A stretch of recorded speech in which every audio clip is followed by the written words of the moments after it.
it may be almost 2 years since I've done an update on the Dodge Cummins project. So I had the engine running on the stand here, and then I realized I've got a very serious and a very perplexing problem with this engine. And it took a long time before I kind of got a handle on what the problem was. I didn't want to take the engine all apart and try and find the problem if I didn't know what I was looking for. I had one or more of the valve covers loose, with the idea that while the engine was idling, I would just lift a valve cover up and confirm that the pump was moving oil to the top. And so that's what I did. I had it running for maybe about a minute, and then had a valve cover off, looked, oh, there's no oil coming up to the top that I could see. So I shut the engine off, and that was the start of a big mystery for me. This is actually a fuel pressure gauge that I'm using as an oil pressure gauge. It may be the second gauge that I've had on the engine, I don't remember now, for checking oil pressure. But it seems to me that when the engine runs, it's hard to tell if that gauge even moves at all. So maybe about 1/4 pound oil pressure, if that. So definitely a huge problem. So I thought, well, maybe it's the bypass in this side cover, and I found that a little odd though if it was, because it seems to me that I had the plunger out and I was cleaning in there and assembled it, and I thought it was going to function. So I ended up replacing this entire side cover assembly with one from a different engine, and still the oil pressure was as it was before, it seemed. So then I thought, well, maybe it's the oil pump. And it turned out it was not the oil pump. But so this oil pump I've had out of the engine, and I've modified it, and then so I can actually turn it now with a drill. So I'm not the first guy on YouTube to be able to prime Cummins engine using a drill. So I've got this gear modified on both sides. So actually I can turn this with a drill, and then plus turn the engine over with a starter, and then this idler gear is out of the way.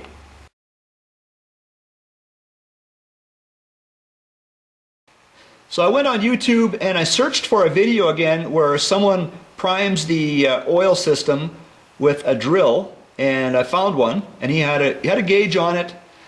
And what I noticed was the guy was using a cordless drill, and he was getting also maybe 18 or even more pounds of pressure on his gauge, but his drill was turning quite slow compared to mine. Like a corded drill turns, I think, considerably faster than a cordless.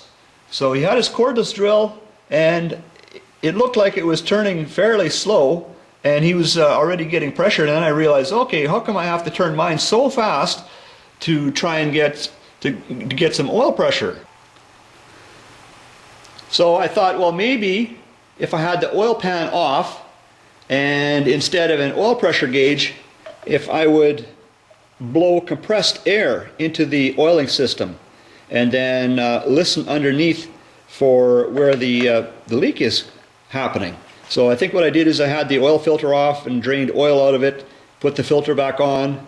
I was underneath there listening for, and there was a lot of air. It was like a big air leak coming from somewhere. And I'm laying under the engine there with the oil pan off, and I'm trying to listen. There's a hose here. So I had this hose. So I had this end by my ear. So I had tried a few times using compressed air into the oiling system and then laying under the engine with the oil pan removed, listening to try and figure out where, and it was very audible. I mean, there was definitely a big leak, an internal leak in that engine somewhere. And I was trying to reach with my hand, and I was trying to feel and like listen, and I just couldn't pinpoint where that leak is coming from. And you know, sometimes I might think a little bit, well, am What, did I forget to put a bearing in, or what? Like, you know, I'm definitely not brand new at assembling engines, and wow, I was just stumped. So all of the things that I'm telling you, I didn't do them all in one day. Like when I tried something new, like sometimes maybe days or weeks or even months might go by before I tried the next new thing, you know. And so the engine, it sat here and sat here, and so recently that's when I started with listening with the air leak, and then after that was a pack of cigarettes. So I'm not a smoker. You can see there is one missing in there. So I bought a pack of smokes.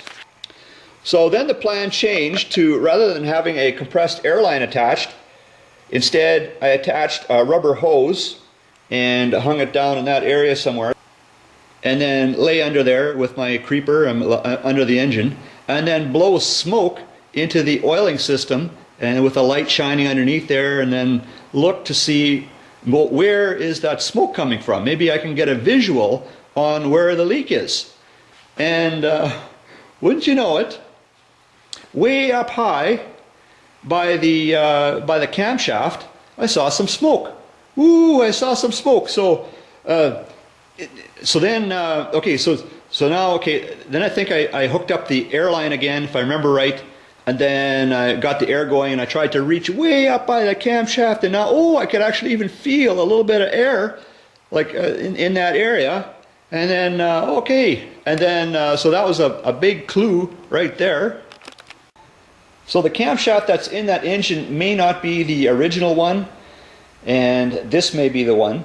So I was thinking, well, maybe that makes a difference. And so I went on eBay and looking at the different years of parts that I was working with, and what I could tell, it should make no difference.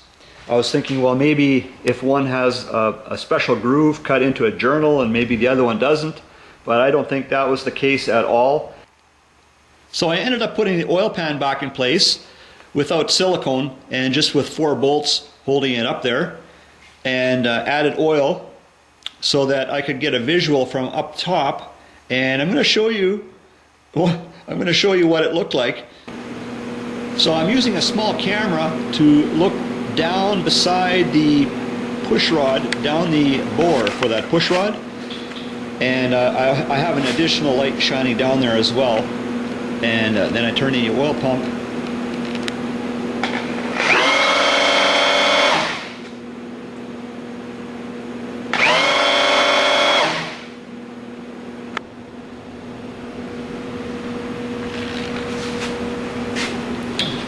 So this is what it looked like with the push rod removed. This is the furthest one forward.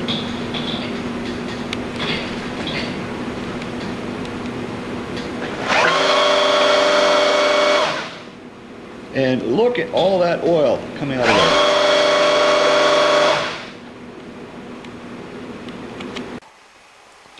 So here's an oil port. The way this works is oil comes up through the block, travels along the head gasket to the head bolt, and then oil travels up along the head bolt to the rocker arm assembly. And so each rocker arm assembly is oiled like that. And what I think was happening is somehow the oil was getting past the gasket into the pushrod opening here and here. And so I had a scope along other ones too, and I think the first 7 were leaking oil into the pushrod opening. So that's quite a bit of oil that's being displaced that shouldn't be. So before I took the head off, I was sort of anticipating, well, maybe the pressure got so high that it blew out this portion of the head gasket to get into the opening where the pushrod is, but I found no damage from excessive pressure. both the deck and the head were machined before I assembled the engine, but I've checked it now recently after I've got the head off again, and they both seem straight, so that I don't think was the problem. So if I would have put the head gasket on the wrong way, like this way for example,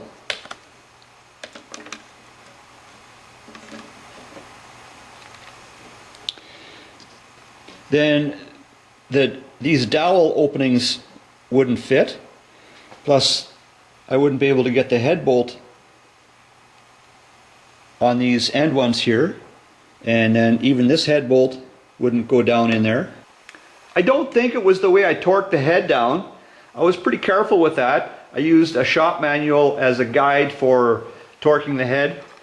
So I've ordered a multi-layer steel Cummins gasket, and maybe that will solve the problem.